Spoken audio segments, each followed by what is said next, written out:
Hi, and welcome to session 2 of my Autism on Autism series that'll be running through April for Autism Acceptance Month. Today I am going to talk about a case study that I actually witnessed probably about 8 or 10 years ago. I was in school working with a 12-year-old boy on the spectrum, and actually fairly decent charter school.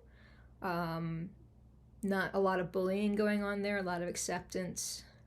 Seemingly a pretty good place for him, and I think from a peer level it was. However, from a teacher perspective, it was very difficult. They weren't very well informed about autism, and he was newly diagnosed, so unable to really advocate for himself. The incident I wanted to talk about was his literalness was getting him into a lot of trouble. Being literal is a classic trait of autism. We are a literal people.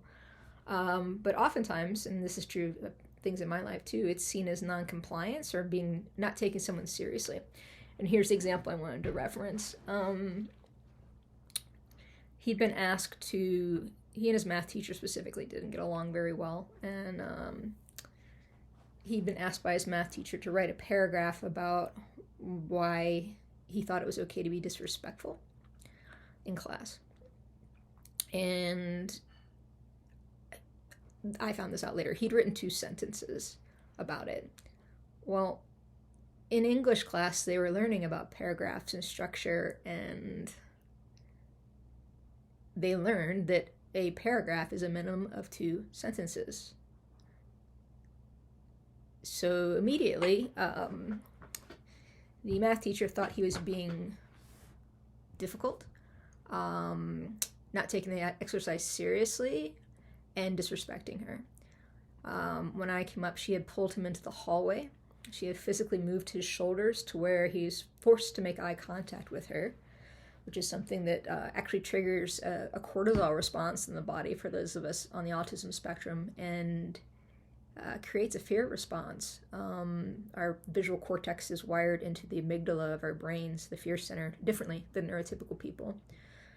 So this is already problematic. A, we're having forced eye contact. B, the child is not asked his intentions. He's judged based on a neurotypical ableist standard that says, you only wrote 2 sentences and you called it a paragraph. This is disrespectful. From my perspective, this little boy was doing the best he could to try to understand what was expected of him and to follow the rules. He was one of those follow the rules kids.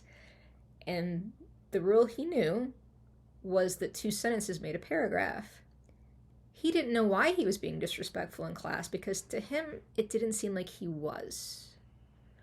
So it makes sense that he would only write 2 sentences. However, this whole incident got him into a whole lot of trouble. And when I offered to do a free in-service about autism at the school, they said that they didn't need one. So just be aware that our teachers, our therapists, our OTs, they're not being taught to speak autism. And their perception of what happened might be different than your child's perception. So if they come home with a report or a warning, asking them just to say, I'm not going to look at this for now. Why don't you tell me what happened if you can tell me what happened? And seeing what they think before you get the input from the neurotypical person, seeing what the neuroatypical person thought was happening. So yeah, just autism on autism. Hang in there, and we'll try to find some better ways to understand each other. Thanks for listening, and please like and subscribe.